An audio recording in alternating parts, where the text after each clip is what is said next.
Welcome to FreeByrd Radio, a podcast dedicated to amplifying the voices of entrepreneurs and our community. I'm your host, Cam Bannister.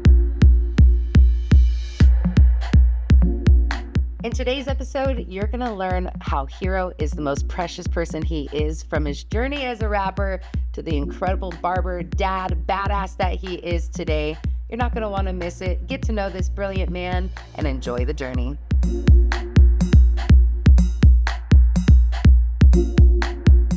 All right, my sweet friend Hero, we met, I think 2 years ago now, maybe 3, on bleachers right. Yeah. at South Eugene. Yeah, how weird is that? It's very strange. We met with our daughters being on the cheer squad together, right. And here we sit about to dive into all things entrepreneur journey. Yeah, I think that was easy in a lot of ways because I think at that point you were new, right? Yeah, just moved here. Right. Mm-hmm. And you were super excited, and your positivity was super fun to be around, and so I think that what made that so easy is like cheerleading. I'm so excited about. So like, I think you probably caught this like energy of excitement for cheer. You were number one cheer dad. Like, let's just put that out there right now. I really think that's true. Well, like I think like when I don't watch sport. I watched MMA. I watched boxing yesterday. It was super fresh. And wrestling. And WWE, loved it. I was going to say, don't you leave out WWE. I'm like a fucking historian. I know. Oh, yeah. Oh, there's zero filter. I'm a historian with WWE. But just so you know, like, full disclosure, I started to pay attention because of you. Like, when you started posting Stone Cold 316, I was like, what does this even mean? You know, I'm like, what? Like, what are you talking about? I was super into that in like the 90s and stuff, you know, with Stone Cold. Now, and then I like fell out in like 2003, and then now it's on Netflix, so I'm like, I'll watch this. Oh, you're like, well, listen. And I just saw this meme the other day. It was like, you know, your soulmates when you'll watch wrestling with them and start liking it. And I sent that to Roxy. I'm like, this is you. There's no reason that woman should be watching wrestling. Like, she's just a good soul. Yeah, I'm into this, dude. Like, and she's like, I'll sit here with you. Okay, so like, fun fact, WWE was not on my radar until I met you. Right. And then I was like, okay, and then I've heard that a lot. Well, and also like, let's just go ahead and throw this into this before we dive in, because honestly, I don't know what's ever believed with you. Like, all of the fun stories. Yeah, like, okay, so let's just jump into like, you created Employee of the Month for yourself, and that alone, like, let's give some context, y'all, those who don't know how amazing Hero is. And like, you're gonna hear this as we unpack. We are good friends, so like, we're gonna banter a bit, but let me just tell you right now, we gotta start with this, because it's my favorite story. Whenever I meet someone, I'm like, listen to this shit. Listen to what he did. Like, you worked at Lithia. Kendall. Kendall. Yeah. There was not an Employee of the Month. There was not. No. There was not, but you were Employee of the Month. I was. Every month for how long? 8 months. Right. Yeah, and 8 so months consecutively, which had never been done before.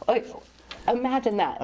So let's recap. An employee made themselves Employee of the Month for 8 months straight. That's never happened before. So I just like randomly, at random points at work, I would just start like doing things to like, that I like things to look a certain way. And it wasn't like super organized there. And so I was like, I think this should be here. I think these things should be organized. And so just based off of boredom, because most of the time when you're working in sales, you're waiting, you know what I mean? Yeah. And I'm not a good salesperson. I'm not a good I'm not a good salesperson. I sell me, and then we can learn together what you like. You know what I mean? Like, I'm not good at like, here's why you should buy this thing. I'm not that type of person. And so I wouldn't do like phone calls or things like that. And so instead I would just fill my time with doing other things around the place. And so I started saying like, dude, I'm like Employee of the Month here, but I like do shit here. You know what I mean? Like, as a joke. And so I was like, you know what would be funny is if I just took a picture of myself, like corny, like, and then like got a trophy from the dollar store and put it next to me in the picture and then framed it. So I did, and then I put like Employee of the Month, like I wrote on like a little piece of paper and put it inside the frame, Employee of the Month. And then I just set it on the showroom. And then like people were like, what is this? I'm like, oh, I'm Employee of the Month. Like, I had been joking about that for so long. And so they're like, dumb. And then I just kept doing it every month. But every month I would add another trophy. And then people started being like, I want to work This is with bullshit. Like, there's only one employee of the month, and I'm like, well, yeah, dude. And then they would go to like the managers and be like, yo, how come Hero's the only employee of the month? And they're like, it's not fucking real. Like, that's bullshit. He made it up. But then, like, you know, customers would come in and they would be like, oh, boy, this guy's been employee of the month 4 times in a row. I should probably work with this guy. You know? Like, so clients or salespeople were starting to get angry.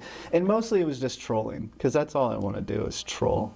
Stop. Okay. Okay. So you are so nonchalant and cavalier about this, but that shit's hilarious. Like, you just have such a personality, and you bring that in everything. And I'm so grateful we're friends, because I get to just like pour love absolutely on you, because I know so many good things about you, your family, what you do. But I want you to hear the character of this dude that's sitting in front of me, because he's fucking hilarious. So just so like, that's first and foremost, it's not sweet. It's just true. It's very true. Like, that's so clever. But that's also why I don't trust you, because you do some fun things that is like, wise. I'm currently, you're Barber of the Month online. Yeah, and I've been Barber of the Month for over a year now. See, and listen, and you're the only one who knows about it. Barber of the Month championship belt. See, this is what I'm talking about. So, I mean, it's a good, you're living the best life. I'm very impressive. You are very And this is exactly what I'm talking about. So, okay, let's do some timeline for a minute, because right now you're a barber. Right. You're expressing your magic through working with people each and every day. And I have seen you out and about. We've been at galas together. We've been out. And when people come into contact with you, you're just so precious. Like, you exude kindness, you exude joy, like all of that character that we just talked about with, like, those are fun things. Like, that just brings an extra, like, how much more fun is it to go to work with someone like that, right? Like, just to be in that energy, that's you. That's what it's been for me. You're right. Like, when I met your energy, I'm like, oh, we're going to be homies for sure, no doubt. Then we found out we were hairstylists together, and it's like, well, barber hairstylists. Right. It's like, oh yeah, no, you're funny as fuck. Like, this is gonna be fun. On top of that, you're now a barber, but you've been a rapper. You've worked at Kendall. What else? Like, let's start with, which is first? I don't even know your timeline. So like, Hero today is barber in Eugene, just total badass at Renegade. Right. Give me a little context here to help me like know your timeline, where you started with like you know, like rapping journey, all of that. So I think music was probably like my first like big thing that I really cared about, and I still care about a lot. I started really pursuing rap. I think I was probably right before 12 years old, because 12 years old, Holiday Park, which was it's the park right outside of Lloyd Center Mall in Portland. Okay, I was gonna say, so let's do, before we jump into that, where are you originally from? Like, where's this starting? Is this Northwest? This is Portland? Portland, yeah. Okay, yeah. Portland. So I grew up all over Portland, whether Portland proper, like North Side, St. John's area. Got it. To Hillsborough, Newburgh. I mean, just like all around. Portland, got it. And so when I was 12, there was a rap battle at well, they were just not. When I say rap battle now, it seems something totally different. Not like rap battle like today, like Smack or like what I guess some people would probably think like Eminem, where it's like a stage. No, I just mean like a bunch of people would get together like in a parking lot, and kind of like that, like super casual. Yeah. Right, and then like it would start as like a cipher, and then people would start going back and forth, and then like it became like a thing, I guess. Okay, help me out. What cipher? Like, what's a cipher? A cipher is just like a bunch of guys standing in a circle, and you're just like kind of throwing just it. Rapping, and people are kind of coming in and out, and like. Are you rapping in free form of like you're creating your own sound, or are you hoping they're gonna go off of what you said? Like, is it a back and forth thing? Like you're trying to finish a sentence type deal, or no? It's more of just like a circle. Of like, it's sort of just like a pool of creativity, and people are kind of like displaying their freestyle skills. Yeah, freestyle essentially. Yeah. Okay. Super casual, and so I started doing that a lot in Holiday Park, and it got to be like. I must have been doing it for a while before then to be at a point then where I could like confidently do it, but I don't really know where that started. Yeah. So yeah, I would just kind of do that, and then it was like a commodity of some like this little scrawny, dirty white kid that could rap, right? Like, and they're like, yo, because it would be like grown men, you know? Yeah, I of would Course. Walk up you're 12. Like, I'm like, okay, you're 12, and about to go to ciphers. Okay. I'm 40 right now, and I still like have like I'm not built like a man, and I was never built like a man. So like, imagine me at 12, like I was not a normal 12-year-old. I was like, I probably looked 8. I don't know. Like, and they're like looking at me like, what the fuck are you doing? Yeah. You know what I mean? Yeah. And then I think I must have had like enough charisma, probably over ability, that made people like laugh and be like entertained by it. And then I would take that and Okay, I have to stop you. I cannot let you go farther and you be like, I'm not built like a man. I'm sitting across. Yes, you are. Well, and I don't mean that. I mean, like, No. we can get into like politics as far as No, what a no, man no. looks like. I'm I'm saying, not trying to no, say that, God, but, no. like, I'm just saying, like, I get what you're saying, but for I'm me, not no. masculine. I'm not like a super masculine Yeah, yeah, person, yeah, and yeah. I've never been that. I've No. never looked like. No, I get what you're saying. And there's insecurities, you know. No, I've it always just had makes that me giggle because I'm like, I get what you're saying, but I'm also like, yeah, you know, it's like painting the picture audibly though, like those listening, I'm like, no, you're, you just crack me up. But okay, fair, very fair. So you're 12 years old, you're coming into it with grown men, like Right. grown people, Right. like, then where do you go? Like, how long, like, are you doing that for a few years? So that, like, I think, again, I had more charisma than ability at that point. Yeah. But enough ability that people took note of it, I think. Yeah. And so I enjoyed that, probably attention, and it's fun to express. You know? Yeah. And I think I might give more weight to, or often more weight is given to expression in that, like, art than I think I ever was going for. I wasn't looking to express anything as so much as like get out some sort of I'm good at this thing, you know? So I wasn't necessarily being like, these are the things I'm going through. It wasn't an emotional type thing. It was just like, I'm good at something. Yeah. I'm good Yeah. at this. And you know? enjoyed it. And I enjoyed it, yeah. Yeah.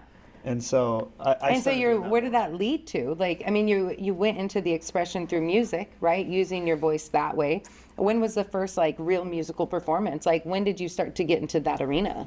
So I met this guy. I had kind of been creating a little bit of a buzz off of my music. Again, I think mostly because of the commodity of who I was and what I looked like. And what's this age range? Well, I did this for quite a while, and I got pretty known for it, you know, up until about 16. Okay. And around there, and at this point, like, I'm making like songs, and Yeah. I'm like, I'm not really putting them out because this is 99, Okay, around there, yeah, yeah. 2000, something like Yep, that. yep. And so it's more like people around school are like, you know, I The had a- local buzz, yeah. yeah, I had a nickname, Pest, and we did this like thing at school where it was like you get people together and you do a talent, kind of like a talent show, but it was Okay. just like during an assembly, and everybody's like, you should have Pest, like, rap, right?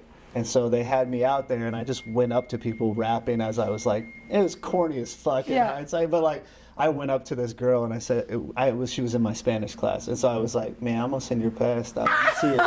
And like everybody was starting to say, me amo señor Pest everywhere I went, you know, stupid. And so No, like, I got it's more like Me almost seen your face. Okay, this is just, it's going in the for later. For and sure. like that I think got some like, I don't know, attention, mostly just off of it being silly. And then like at some point, I think I was 17 or 18, and this guy who now lives here, I don't have contact with him, but his name is Casey, put me on a radio station in Newport, Oregon, which was pretty Wow. cool. And then I performed at an open mic at like some bar that was Yeah. not hip hop, and you know, got booed out of the fucking place, obviously. Obviously, you're all, Yeah, it wasn't the vibe. Right, yeah, it was terrible. And then I got to a point where I was like, I want to really do this. I want to really pursue this. And I worked really hard at like putting music out a lot on like MySpace, that kind of thing at this point.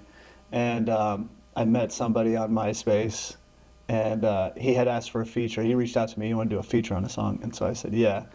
I did the feature, went to his house to do the feature, and he had like a nice actual studio, which is something I hadn't seen really Yeah, like that before. yeah. Because I had recorded for the radio guy, but I had never recorded at like a studio. Yeah, it's a different experience. Yeah, and he wanted a feature, and I gave that to him. But then I was like, yo, I really need like, I want to do what you're doing. Yeah. I want to do like I want a deal. Like I want to work with you. And he was like, nah. And then I just basically begged and begged and begged and begged and begged until he was like, all right, bro, I'll give you a deal. And then we put out a record. Jeez. Okay, and so that's now, what, 2002, 3? Yeah, right. I think right around there, maybe 2000. Okay. And how old are you at this point? 18, 19, somewhere around there. Okay, so now it's like bright-eyed, bushy-tailed, here it comes. And I know a little bit of the music journey. Like, when did Mac Miller come into radar? When did I mean, like, how did you get to that place, right? Like, so you get the foot in the door. You're ready. Like, you did it. right. How did it go from there? So I had like, I put out this album, this mixtape called Taking Back Gotham, and it was just like a group of like unorganized music. I just wanted something out so that I could tour.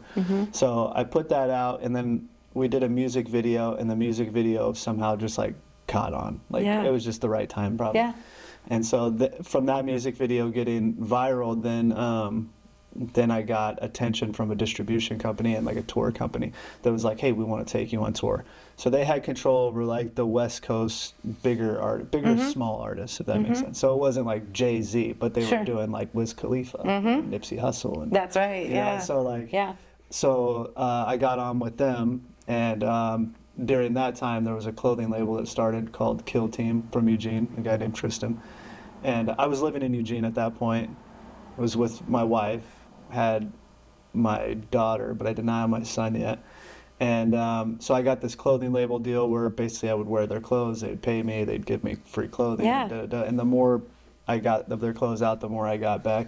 And so at a Mac Miller show, I handed Mac some clothes, and he put them on and like took pictures and like wore them on MTV, and that helped me out a lot. And I was like, yo, I got this shit with Mac Miller, you should. And I would just basically leverage small things and make them seem bigger than they were. You know, like I would have these like minuscule accomplishments, but I would blow them up as if they were like huge to people, right? Like, and then like, oh shit, you're actually doing some shit, and then they would give me the opportunity. So I just lied my way into a lot of shit.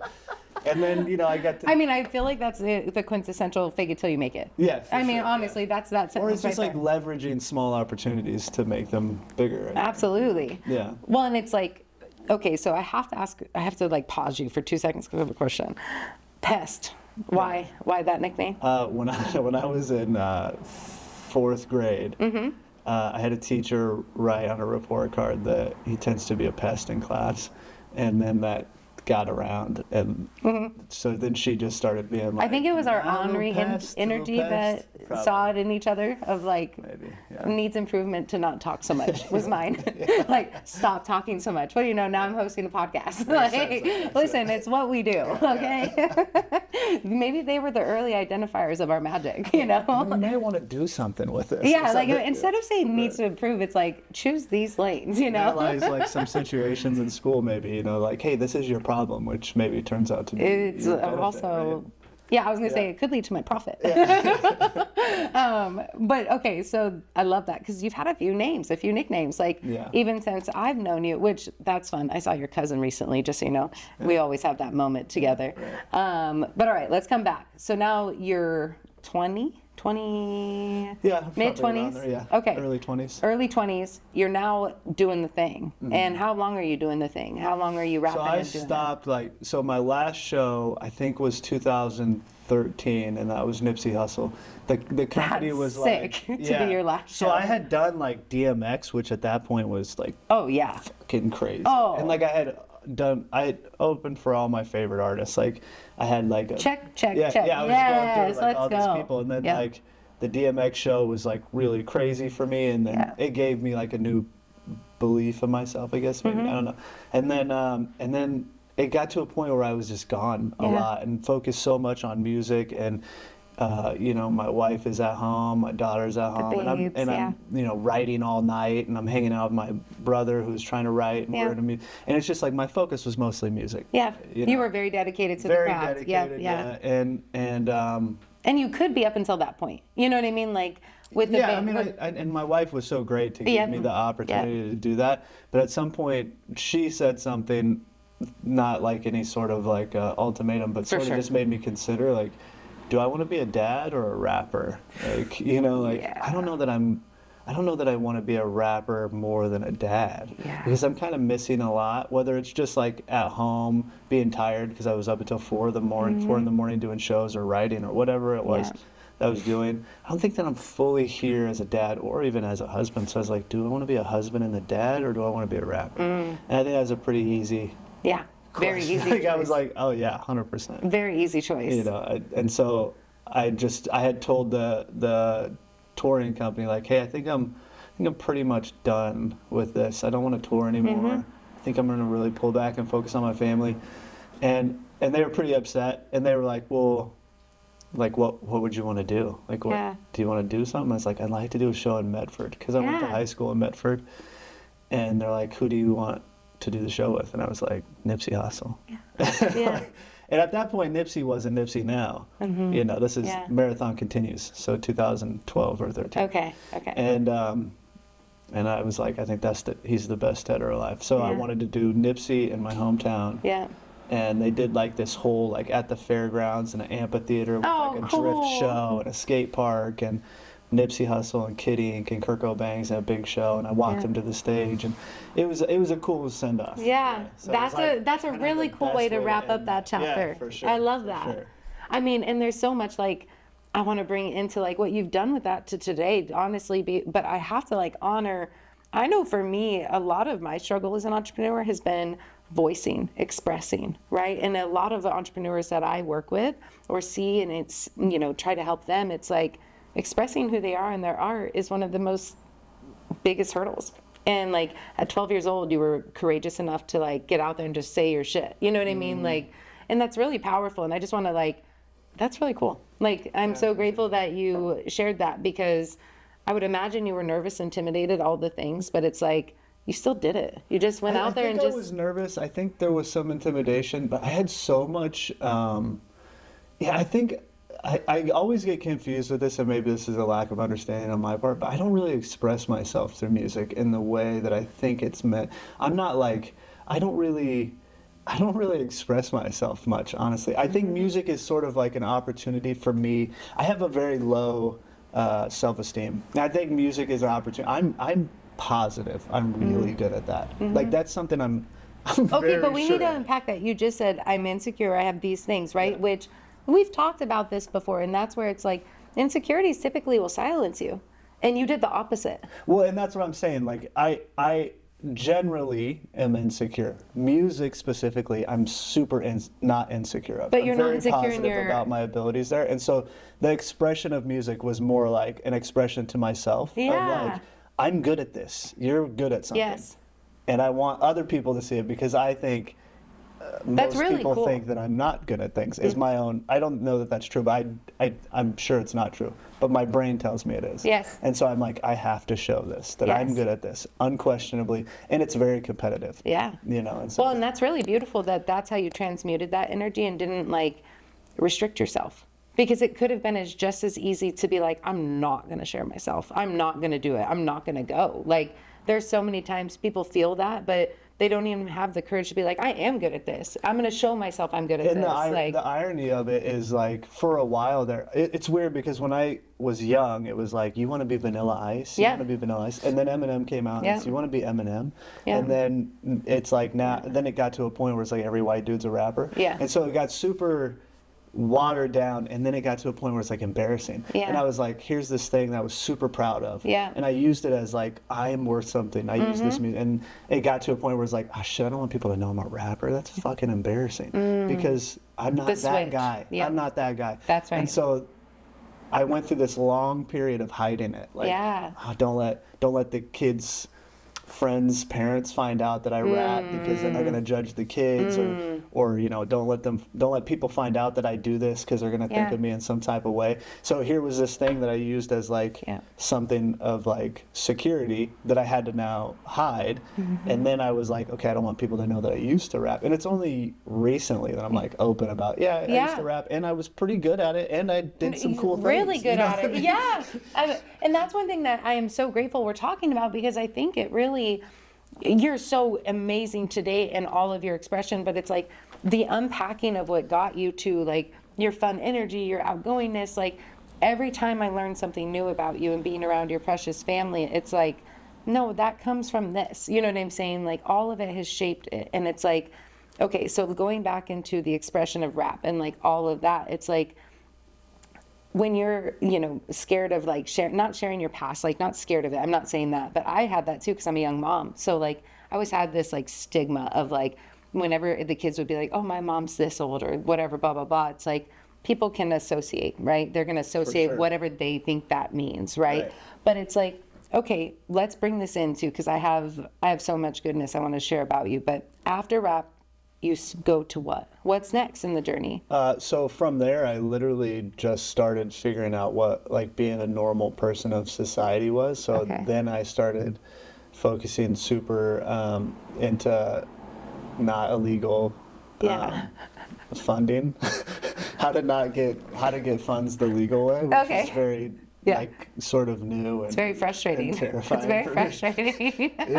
And like it's so weird because like I'm embarrassed of some of the things I've done in my past and generally don't share those things. But it's again full circle. It was so embarrassing to get money legitimately to some of the people I was around. It was like, oh, you're a family man. Yeah. You're a suburban. Sucker, you're like, the suburban. And I had to be like, dude, yes, you know. And now I'm like, and it got to a point where I would be like, bro, you got to get on this family shit. I'm like, this is dope. This is it. This is the life. I don't worry about nothing anyway. And like, and now I'm like, I'm so proud of that. Like, I'm so happy that I'm in that. So from there, I went into like working. I was a cart attendant at Target while working at a car wash, and like, you know, trying to support my family while wearing a clip-on tie every day, and like, you know, being humble after making these songs about being a totally different person. And now I'm working at a car wash with a clip-on tie, and it was like, it was humbling, it was embarrassing, and it was. It's that metamorphosis transformation point. You know what I mean? It's like. Because you're no longer what you were, you know, you don't even identify with it because you can't, you know, your days aren't even the same. Like you literally are going through a full switch of identity, and then now expressing yourself in that lane, it's different. And probably one of my proudest things like, that I've done that. Like I'm so like, wow, I really did that shit. That's I really turned some shit around, and I really like worked legitimately and built something, made relationships. I made it up to manager at that car wash and met Mario, who now owns Renegade. And we work together there. And I have a huge community of people that I met through that car wash that I still interact with. I went to a wedding for a guy that I met at that car wash. I mean, like, I met some really good friends. And built some lifelong relationships there, and I'm very proud and it's not the expression, like, the expression of your energy and who you are is felt, you know, and it's like, you to being a car wash attendant, that doesn't limit your magic. Do you know what I mean? Like that expression is just like so beautiful, and it's so powerful, and it's like, I love that you're sharing your voice on here, because it's like so many people can limit themselves because they don't feel worthy, or they don't feel like what they do is worth talking about. But it's like where you are today is truly like, you don't know what it's going to do for your future. You know what I mean? Totally. Like you don't know, like you may be a cart attendant, you may be wherever you are. It doesn't matter. It's like, you make up our local community. Thank you for your service. Whatever you're doing. And I think, like I had the most fun. Yeah. I loved that time. That's right. It was just me personally being dumb. Like at what point in your brain you think doing illegal shit is way more? No. Well, it's honestly it's young. It's young. Don't you think it's young? Totally, it's like it's just easy. It's fun. It's fast. It's wild. Like I think all of us go through that. Like for me, that looked like a lot of travel. Like I was everywhere. I just wanted to travel, do my work was very like, but now I'm like, I want to ground down. I want to stay focused. I want to, you know, and it's like, it's wisdom, it's experience. And that's where it's like, okay, so you make the pivot, you go to the car wash. Okay, so here's where Mario comes in. Like that's cool. Okay, so Mario is the owner of Renegade for all of you who are listening in. Yes, just absolute doll baby. I love him. I've only been around him a handful, but. Great man. Oh my God, sweetest energy. Came in, fucking built that shop, painted everything on the inside the night before it opened. Yeah. Terrified. Serious? Thought it was. When did Renegade open? When did that all begin? So it's been open for 6 years. So wow. I'm a barber. I don't do math, but. Yeah, I know. Listen, sorry. Stay in your lane. Just stay in your lane. My bad. But yeah, he built something there. He's amazing. Super sweet. I got to give him mad props because Mario, I got to say this to his face. I've been in Renegade a handful of times now. And my former life of traveling hairstyling, I got to be in the best shops across the world, like Dallas, LA, New York. Like these owners really went all out, right? But they always lacked something. I'm not saying the ones I work for because they were badass, but they lacked like the integrity of community. And when I went into Renegade, I'm just like, you know what, Mario, like what you've done here is like, you love your artist. You love everything about the culture and community you're building, and it's felt. You walk in there and like the artists are happy. It's not a number, it's not a game. It's like that you guys really are bringing something to the community that's beautiful. I love it because as an artist and not seeing that everywhere, he brings it. He loves his people, and you can feel it when you walk in Renegade. He definitely does. Yeah. And he loves everyone. He does. I know there's like a lot of people that are like, I love everybody. Like Mario really is. Oh, that's how it feels. Weird. It's very interesting. Yes, you know? and he strive to be like that. The details he goes into for his people, like the small things as an owner he does to care for his people is just like, thank you, because it's like it creates a space for people like you to love on your clients. Yeah, and I mean the shop has 3 open chairs right now that could be filled, and we pay daily. We don't pay a percentage. Are you guys commission, or how does that work? We pay rent. We pay rent monthly, so. Okay, you as the artist pay rent, so it's booth rental? Booth rental, yeah. Renegade has 3 open chairs, y'all. But Mario doesn't, he could just fill those because there's people asking. Oh, yeah. You know, but it's so important to have people that align, work well together, and that's more important. Where he could just hire whoever, he's going to get money regardless. Yeah. You know what I mean? So it's those types of things that he like really works on building something, and like I know it's like cliche, but like a family. No, it is. We all get along. We all argue. Yeah. We all like love each other. Yeah. And I leave every day. Hey, I love you guys. I love you. Yeah. I love you. I love you. Yes. We all do that. Yes. And it's like it's not. You can't just hire somebody to come in. No, You no, know, and it's a precious community of like realness, real raw, like, and that's what's so amazing. Okay, now people who are just hearing your story for the first time have a really good idea of just pockets of it, right? They can't know all of the magic that makes you a hero by this conversation, but every single day you're impacting the Eugene community with your energy and all of your experience. Why'd you choose Eugene? Why did you choose this place to raise your family, start being a barber? It's so interesting that, like, I feel like you've gotten to know me pretty well, but you think that I make those choices. Like, oh, I know. That I know. Okay, I already know that answer, but they don't know that answer, okay? Yeah, my wife and I were living in Newport when we met. We always say that because we're both from Portland, but we met in Newport. We moved to Newport to meet each other. And, oh, that's cute. Okay, yeah, okay. And we both wanted to have kids. Yeah. You know, I really wanted a daughter, and I was like, I don't want to raise her in Portland. I want to like caveat, Portland was terrible back in the day. And I know people think that it's like bad right now. It's beautiful. But it was very violent in the early 2000s, late 90s. It was a violent place. Okay. And I was like, I don't really want to raise my kids there. And so we had gone to Eugene to visit a couple times. It was like, this is a great place. This is nice. It's got city. It's central. You want to go to the coast, it's 45 minutes away. Yeah, it's wonderful. To the city, it's an hour and a half away. Yeah. You want to go to, it's so nice. And so Roxy. Roxy. Yeah. As with all of my decisions. Yeah, I was like, Roxy, we should have had her on here too. That would have been fun. We should have brought Roxy. It would have been nice because my memory is so terrible. Oh, she would have been like, hold on, I got This you. is how this happened. Yeah, she would be like, okay, hold on, we need to bring him to the table.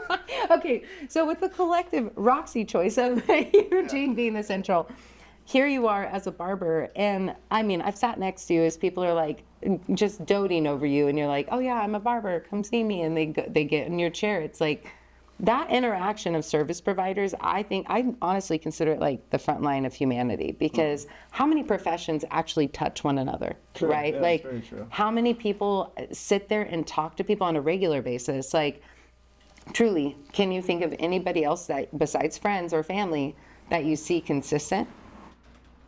No. Hairstylist, barber, massage therapist, you know, it's like service providers are impacting the community in a really real way. And it's like, that's where it's like your experience is felt by who you are based on everything that you've done, like the humility of making the switch, doing all those things. Not that it's like humility of change. It's just as a human changing, it's hard. Like, it's not that it's better or worse. It's just like, I'm becoming someone different. I'm ready to change. I'm ready to do something. And it's like, you chose to share that here as a barber. And to me, that's really powerful because you work with individuals, and I just think it's dope. I really do. Like, I'm so excited to share your story, your voice, because you're already doing so many great things just by loving on your clients. That's enough. Like, that alone is enough. But then now I get to shower in the dad moment. You heard all the choices you made for being a dad. You're the best freaking dad, dude. Like, seriously, like, you're always at the games. You're always, like, making shirts and sweatshirts, whatever. Like, I mean, you're that dad. And it's like, cheer dad number one. Like, that's so precious. And it's like, your kids are everything. Like, yeah, for sure. And that's what is the most important in any community, in anything, is your children. And you put them at the forefront. Yeah. Yeah, the kids, I get emotional talking about my kids. But, like, it's just, it's so crazy what a child will teach you. Like, you don't know anything until you've talked to a child for a while. They don't have the ability to, like, make you feel better about yourself, or, you know, and it's like, it's interesting to have someone that loves you more than anything in the world, you know, because they have to. You're the only thing.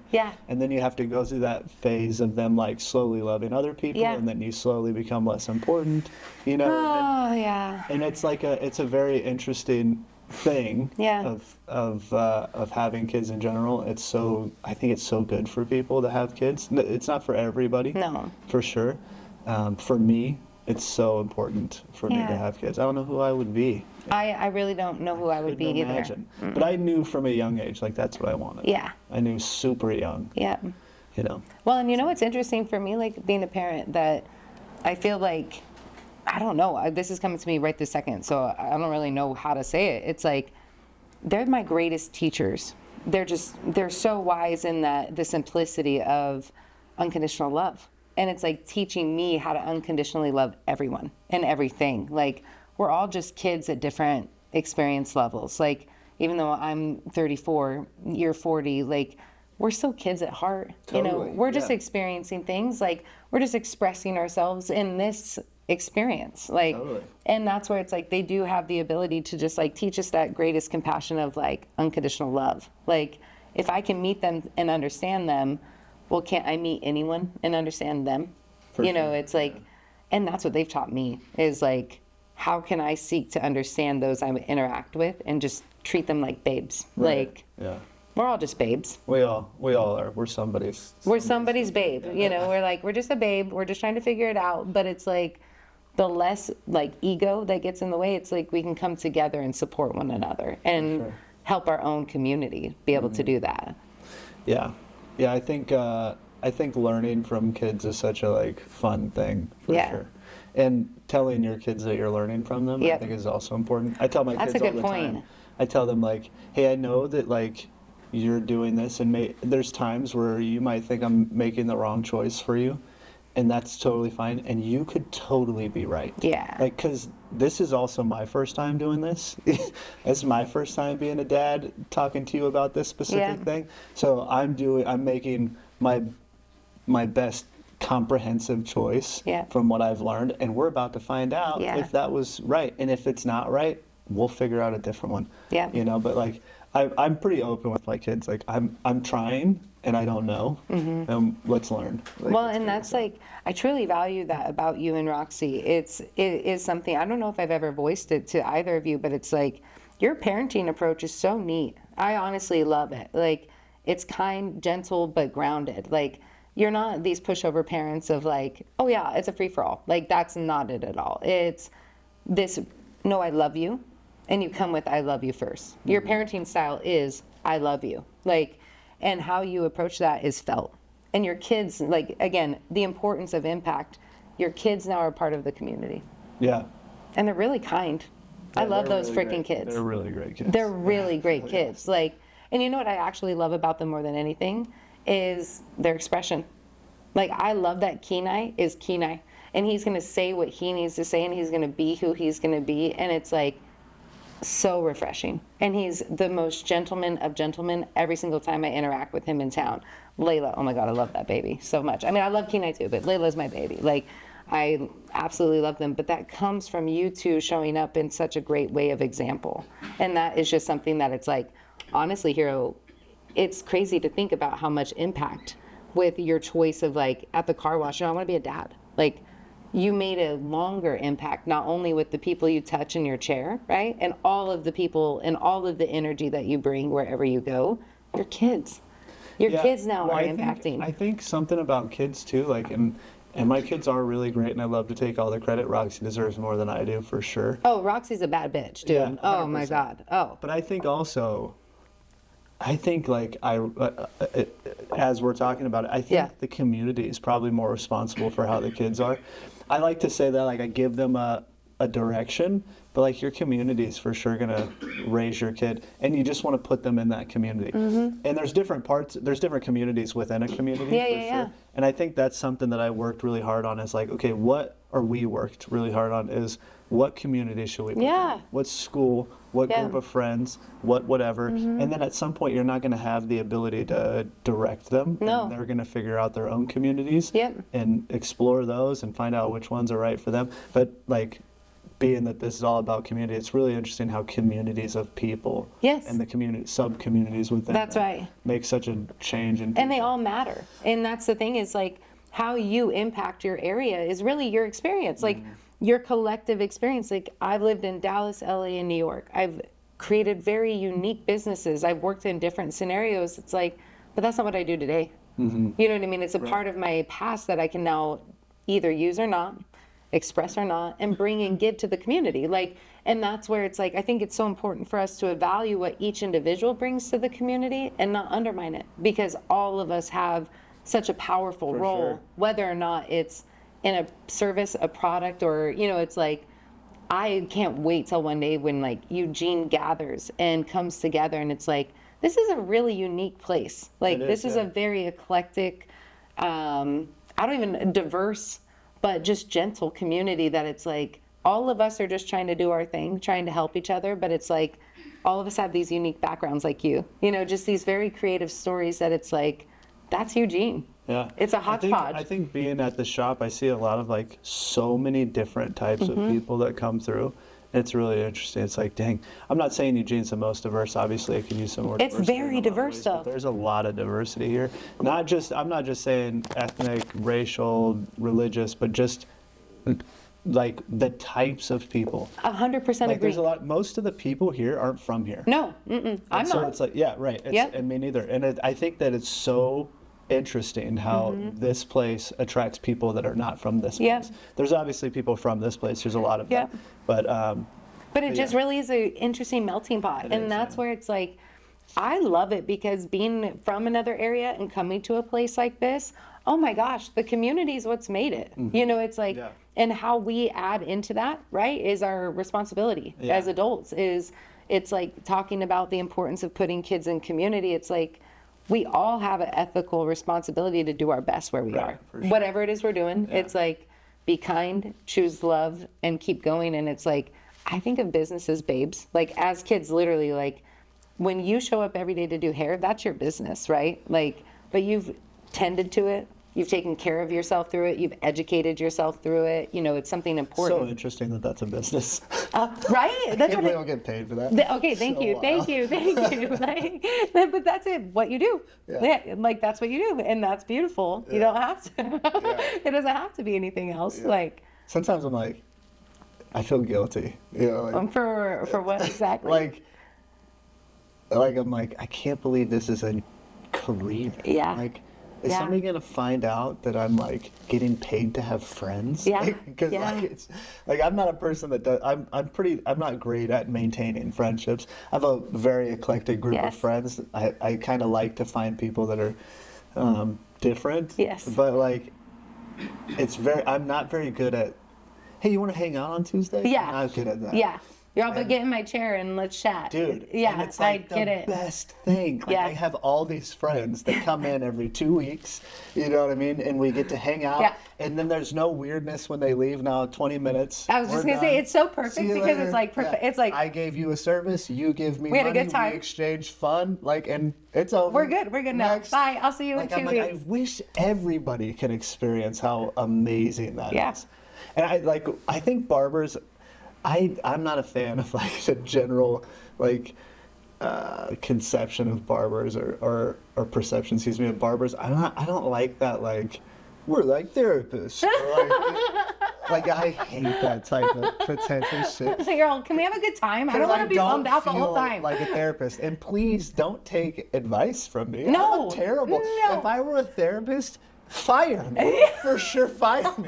I give terrible advice. You're all, I'm in the moment and like, hey. I'm emotional with you. Yeah. You know? Like, like, well, let's go key his car. Like, you bro, know. don't make me the responsible party in your poor choices. Like, I am not a therapist, but I do think that, like, it's interesting how, like, someone will come in and I'm like, we will share this, like, this moment or 20 minutes, I guess, of like hilarity, sadness, or whatever it is that we're doing, or just like the experience of all being there together, and then like, all right, see you later. And I'm like, this fucking job is amazing. It's amazing. It's amazing. And oh my gosh, you're so right. Like, and that is medicine. Yeah. It's medicine. I mean, for you, for them, like, it truly, it doesn't feel like a job. It doesn't. Yeah, and I think if people could find, again, cliche, find a job that they like really, really love, I think it would really give more introspection and like understanding of who they are. Because I learned so much from my people. Like, one of the things that I was like, that I think I had a hard time with on my own was, like, I had told you, like, hiding that, like, who I was thing. It got to a point, I remember when the kids were in elementary school at Charlemagne, it's like a French immersion kind of yuppie type thing. I was interacting with people and it was like, I was trying to be them, which I'm not. No. And people can see that, you know. Yeah. And I knew that they knew I wasn't a part of them. Yeah. And it was just so awkward and so terrible. But then I was like, hey, I'm pretending to be this person so much. I'm not sure that I'm not.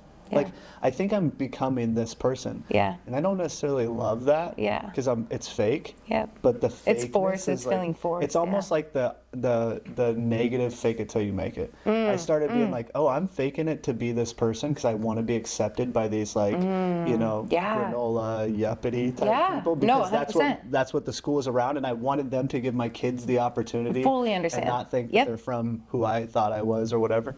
And so, like, you start to, like, or how they perceive you, or how they, of course, and then I'm like, oh, I'm now this, the weather's crazy. I'm starting to become this guy, and I don't like that guy, and I don't want to. Okay, the moment you start talking about the weather, bro, it's fucking miss me with that shit.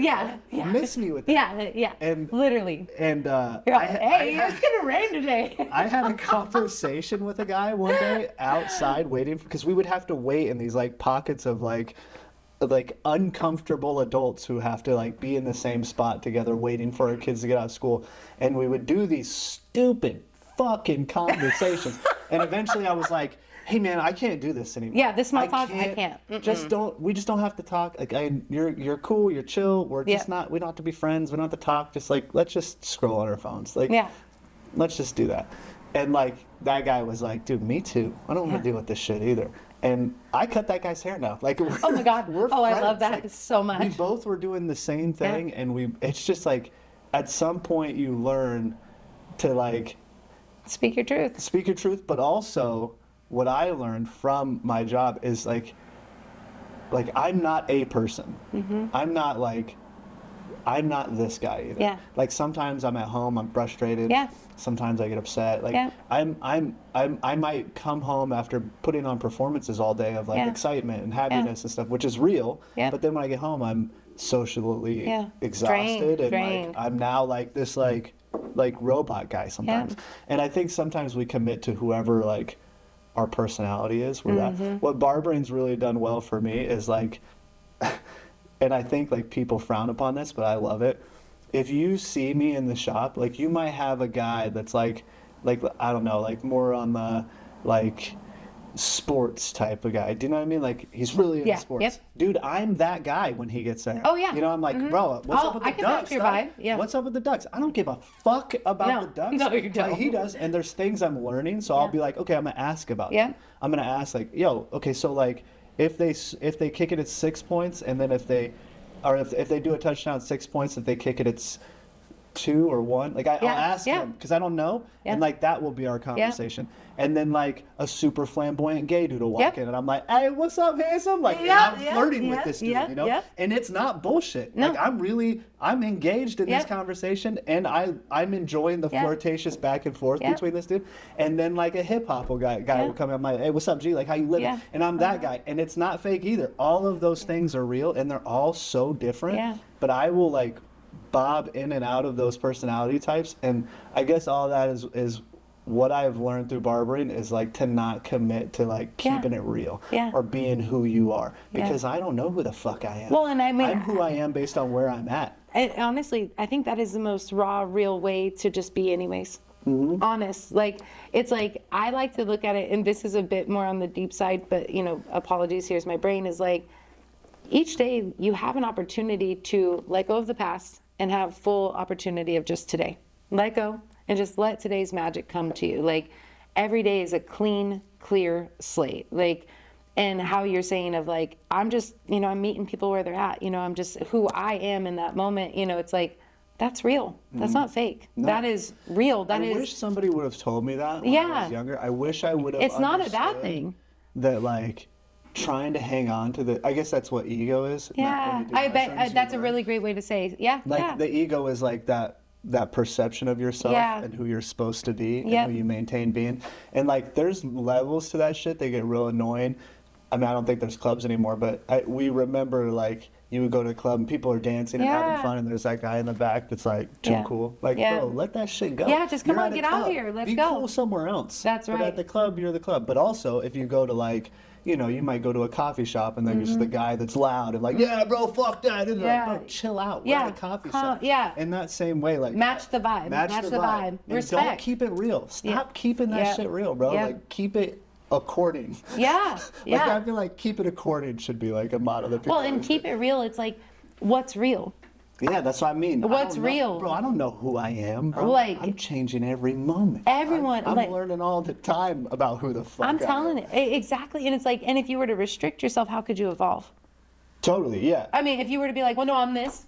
I can't be that. I can't like that. I can't do that. I can't even be that. It's like, clients have such a great way of helping you because they share their story, you know, and you're like, wow, that's just really cool. Yeah. You know, like, whoa, I never even thought about that. And I might attach to that story. Or I might completely be like, yo, that is not. Yeah, and they're like, okay, there's that contrast for clarity for me. You know, like, that doesn't feel like anything inside me.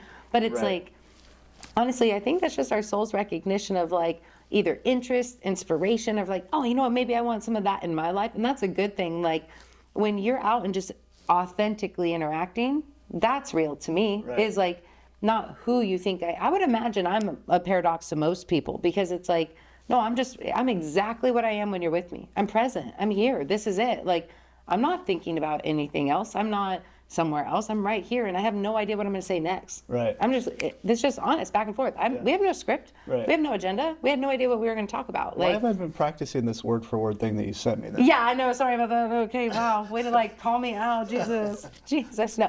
But it's like, no, real is just being present, I think. Yeah. It's like, you're not going to be anything or anyone at any point in time. What's that saying that be yourself, everybody else is already taken? Yeah.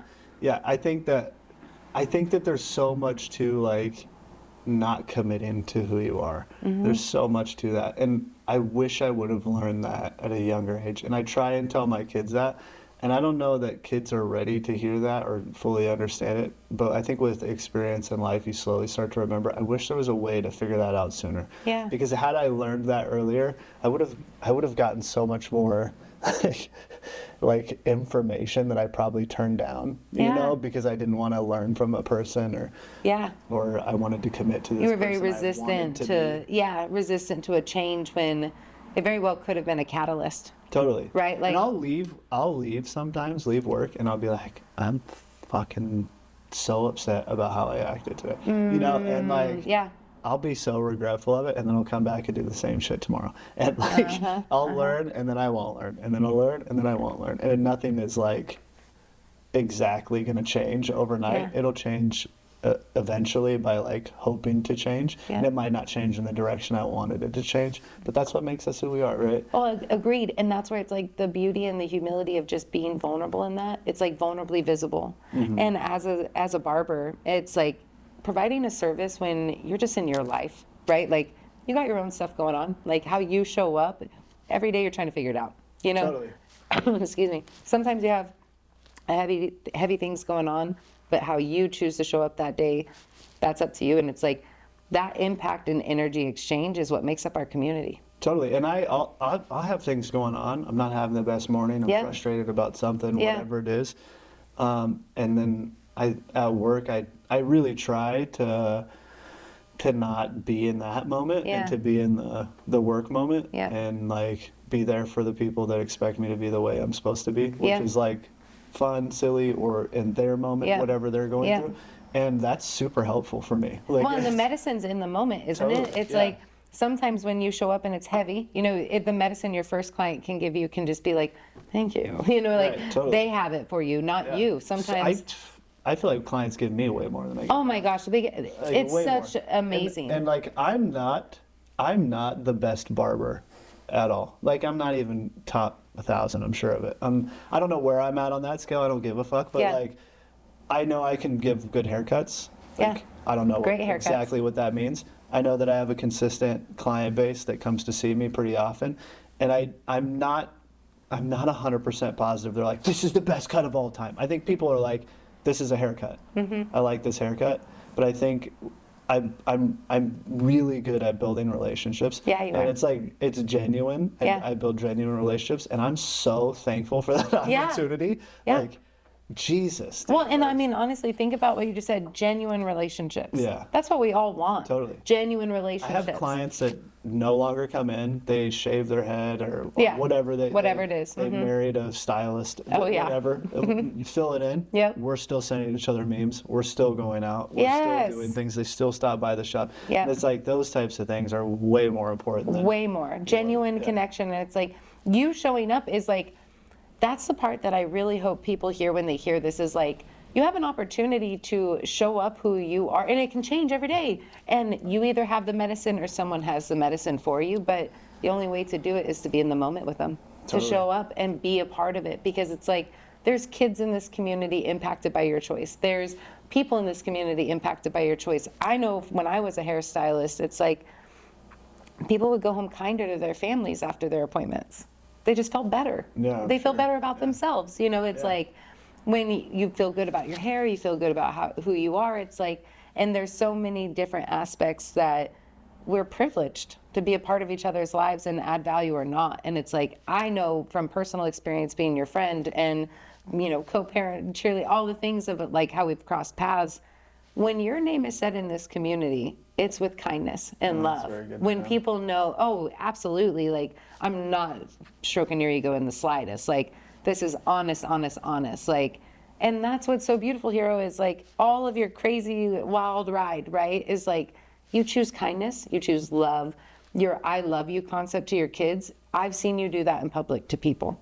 I've seen you, we've been out together and someone was getting rowdy and you were able to calm them down with your kindness. Like, to have, like, I want to be appropriate here in like masculine, male energy, whatever you want to call it, right? It's like, when you have someone like you who is gentle, you choose gentle over like aggression or assertive or like fight, like, wow. I've seen that many times with you. You could have shot off. You could have thrown your mouth like. I've done it before. You've done it before, yeah. Like, it's like, and that's the thing is, it's just a choice. We all do it, like, but more times than not, I've seen you do this in the community. Of course, I'm going to see you freak out too, and I'll be right there with you. Like, I'll go to bat with you and whatever it is. But it's like, no, you choose kindness, and that's all we can do. It's just every day, just choose kindness, and when we can, and when we don't, be humble and gracious to like forgive ourselves. But you're an example of that in this community, and it's like, I'm so excited you're my second podcast, the second voice, the second story, because it's like, you impact so many people and you don't even know it. Very sweet of you. I appreciate it. It's very honest. Very appreciative. Yes. Yeah. I've been in your home. I've seen your brothers. I've seen it all. And it's like, yeah, more people, it's like, I hope more people can love who they are and keep learning what that is. And as Hero says, you know, not stick to the real you, but just be who you are in that moment. It's like, that's a great lesson I'm going to take away with it. It's like, don't be the real you, just be present. Yeah. Great. Yeah, and knowing you's been really great too. It's nice to see like how you came into this community and you came in with like here I am, I'm this person, accept me how I am or don't accept me. You know? And, Yeah. like, let's learn together. Let's figure this out together, whether it's dealing with coaches or, you know, dealing with kids or business, whatever it is. Cool, super cool screaming parents next to you or whatever it is. Yeah. It's like you got to just bob and weave with life and accept everybody with love and kindness. And I think you do a pretty good job of that. Thank you. You got a very infectious attitude that's usually smiley and warming. So thank you. Appreciate that. Thanks for thinking of me for this. Oh my gosh, I'm so grateful. Seriously, Hero, it's been such a joy being a friend of yours for the last few years and getting to know Roxy and the kids and everything. It's like, that's what our community is. For sure. You guys bring us, and like, excuse me, I remember how I felt with being a young mom in a very prestigious school, and any young parent out there, any entrepreneur, anyone in the I don't fit phase, like I always am in the I don't fit phase. Like it's really fun. It's really lonely, but you're not alone. Like there's a lot of us out there, so communicate, share your real truth, because there's a lot of us out there who don't fit. But it was really intimidating because everyone had their shit together but me. It seems that way. It seems that way, doesn't it? It's not true. No, it's not. You learn along the way. Oh, they didn't have their No, and then the funnier part is you find out later, way later, unfortunate, at least for me it was, is they wanted to be like me. And it was like, wait a minute, what? Like, wait, what? Like, and I'm over here being like, oh, they hate me, you know, in my mind, because I'm not a college grad, I'm not this, I don't have the prestigious act. I'm a hairstylist. Right. I'm a hairstylist, and they're a PhD doctor or a psychologist or whatever, and I'm like, I'm gonna speak Spanglish. Like, you know, I will not say correct sentences. Like, I'm gonna offend you before we leave. Like, It's gonna happen. And so being a parent and being like, yeah, this is, you know, it was embarrassing. It was really hard for me. And the not fit feeling made me want to try to like match everybody else, try to be like everybody else, just to your point. And it's like, the community needs you to be you, you know, like, being who you are, not looking around thinking like, oh, well, I don't look like them, or I'm not as far, or I'm not this. That's not the point. It's appreciating and being content right where you are and knowing it's more than enough, because you have no idea what everyone else no one does. No one has any idea. They're all trying to figure it out. No, and just being truthful to who you are is honestly what we all need. You know, it's just like, and I don't know who I am. No. So just being truthful, just like in that moment. That's it. It's like, you don't have to have this script you're playing by. It's like you're presented every second with conversation. Just be, that's it. Just be a good person or whatever you need to be in that minute. Like, well, I think allowing conversation, right? Oh, yes. Because I think sometimes people are like, this is it. This is who I am. This is what I believe in. Yeah. If you don't, you're wrong. Yeah. You know, and I think that like allowing conversation, what a lot of opportunity for a discussion, which means that you're never going to change your mind. Which who doesn't want to change their mind? Dude, I want to change my mind always. Always. I don't ever want to have the same thought. Like. Well, and I think that's the not fitter inners. You know, like the not fitter inners are like, no, I gotta go. Like, you know. I'm a contrarian by nature, so like if I hear something, I'm gonna probably disagree with it. You know what I mean? And I think that has helped me a lot with like learning that I'm wrong a lot. Yeah, you know? I love that. I love finding out I'm wrong. You're like, no, I'm gonna disagree with it. Yeah. It's like, if it's the common perception, I would be like, this is why that's not. And I'm gonna say some bullshit, you know, and then I'm gonna commit to that. Oh my gosh. Yeah. Oh, this has been so much fun. Entrepreneurs listening to this in the Eugene area or anywhere for that matter, but Eugene locally, go check out Renegade. Try to get on Hero's books. Good luck. They're pretty. Not that bad. They're pretty books, but whatever. You want Hero? Go check him out. But also, please take note of everything that he said. I'm gonna recap it because I'm just blown away. It's like, your energy, your kindness, your love is felt. I can just tell you that right now. I have felt it. My kids have felt it. It's just amazing who you are. Thank you. Thank you for being you. And whoever that is, second by second. I don't care. All I know is your name. And by the way, he has another name. I'm not sharing it, but like here, he's changed his name. Hero is my real name. Hero is his name. That's all that matters. And so, but it's like, even that alone, like that journey of like your nicknames and all the things, like, you being who you are and boldly expressing it inspires me, because it's like I'm bold in other areas. Expression can be a little like unique expression, right? And I feel like you fall into it in some way, like so effortlessly you don't even realize. Like, it's interesting. I'm so serious. Like I don't feel like anything I do is effortless. I feel like I'm constantly trying. I guess you make it look effortless. Like, I mean, you know you're trying. I wouldn't know. Like, you do shit and I'm like, that's fucking brilliant. Like, I'm serious. Wow. Like, just the certain things, and also like the things that super intimidate me. Like, I don't really know if I could get on stage and perform. I would love to. It's something I want to do, like deep inside, but that literally makes me want to die. Like, the thought of that, I don't really know if I could perform, but I could. Me too. Oh, okay, yeah. Okay. Oh, okay, okay. I'll pee and then like I'll be like, about ready to go on stage. I'm like, oh, I'm pissing my pants. I'm gonna piss my pants up there. That's crazy. I'm gonna piss. Oh, okay, here we go. Like, it's like, I'm terrified all the time. Okay, well, see, this is good. You're just operating in the fear, I guess. But like, we sat down here and I'm like, oh, I need to go to my car to get my drink. I gotta get water. I have the thing here. I haven't even used this water. I'm like, oh, I'm nervous. But okay, so like, but that's okay. That's important, because like the journey of entrepreneurship and small business and everything like that, it's like every day you feel like you're failing. Yeah. Every day. Like, you should. Yeah, you should feel that way. The moment you're like, I'm super successful, you're probably not going to be doing very well for very long. But also being honest, that's how you really feel. Yeah. I mean, have you been to like networking events where you're like with fellow like business people and everyone seems like they have it together?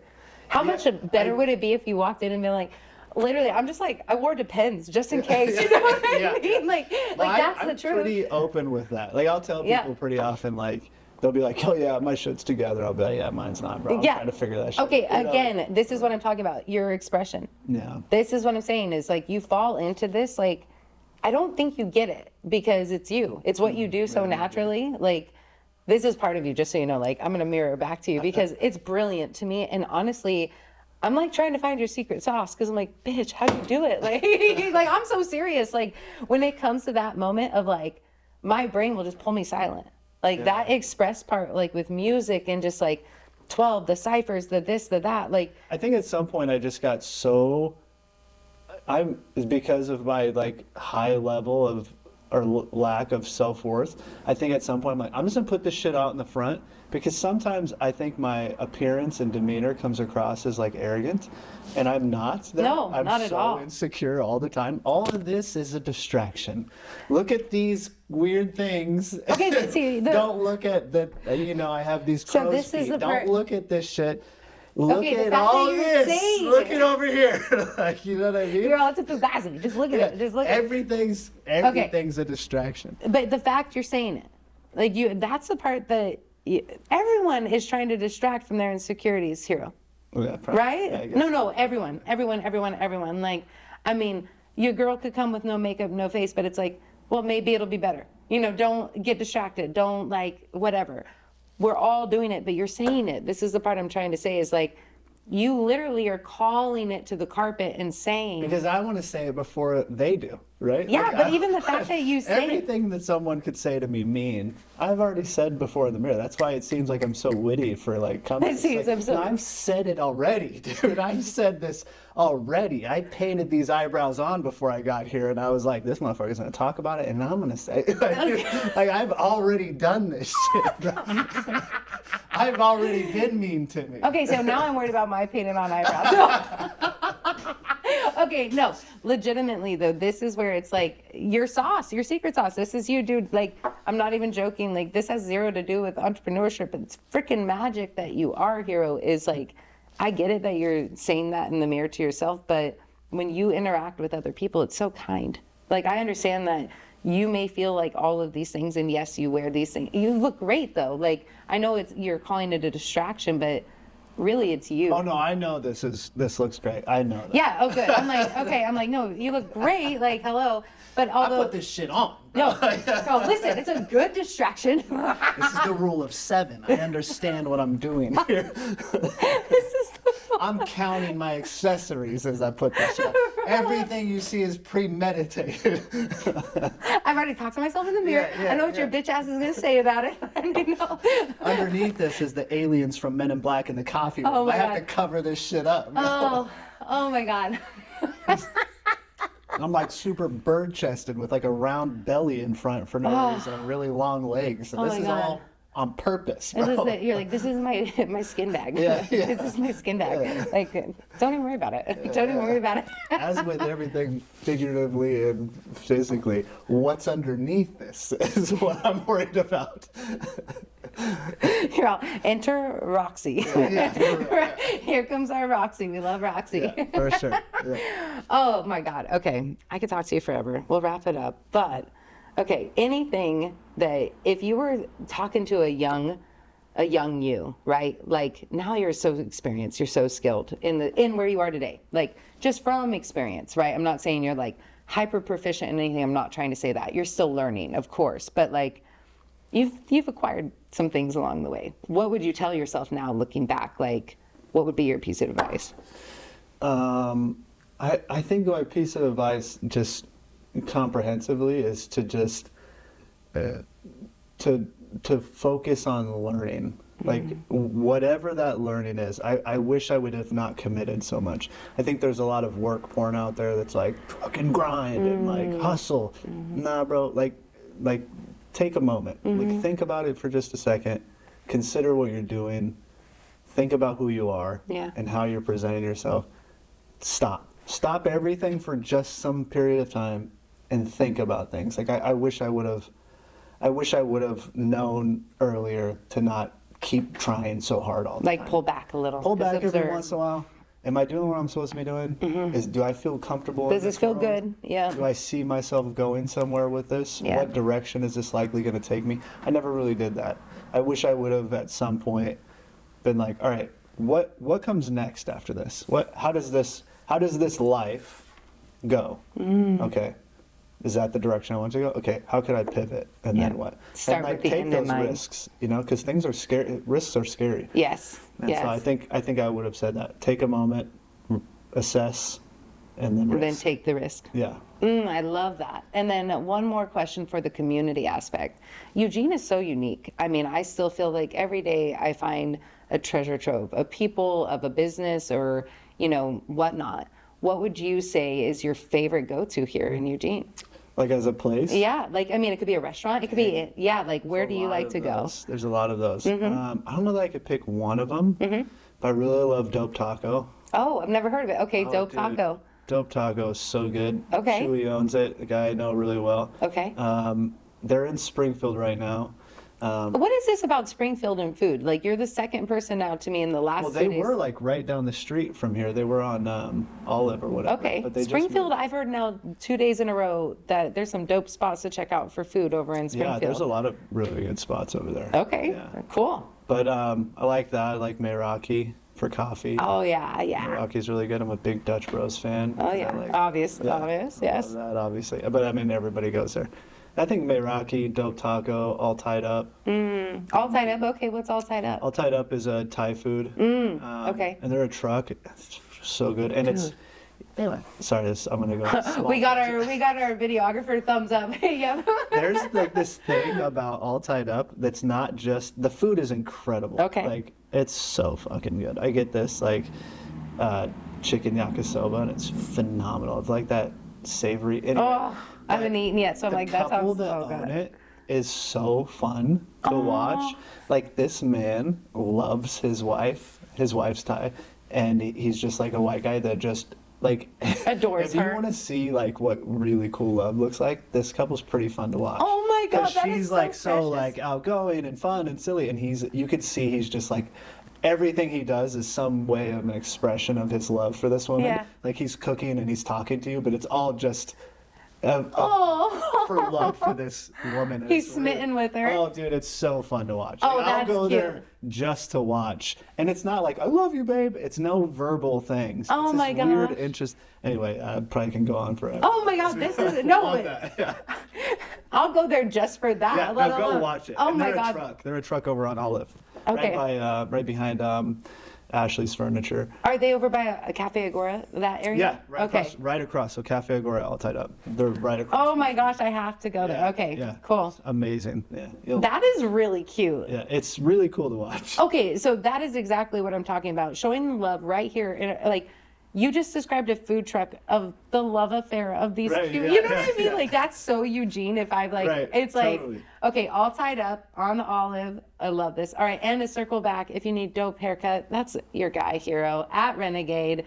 Go book with him. You're going to want to get on his books. Come see But me. yes, anything else, Hero, before we wrap this up? No, that's it. Okay, I appreciate you. I love you. this so much. I can't This was believe. fun. Yeah, well, hopefully we can have you back. Yeah. Bring the Renegade crew, maybe. Yeah, that'd be fun. Oh my gosh, get Mario's butt on You here. would just never have any opportunity to talk. Oh, I would Just not be a want bunch it. of bullshit. I would love that more than anything. I will be a bunch fly of on the bra wall. science and Let's screaming and- go. Bring it all. Aliens, dinosaurs, I don't care. I'm down for it. I Like, think the best thing about the shop is that it's like it's just a loud. please know that is more than welcome here, and it is highly encouraged because It's not politically correct. It's not at all. that's right up my alley. That's It's right up my terrible. alley.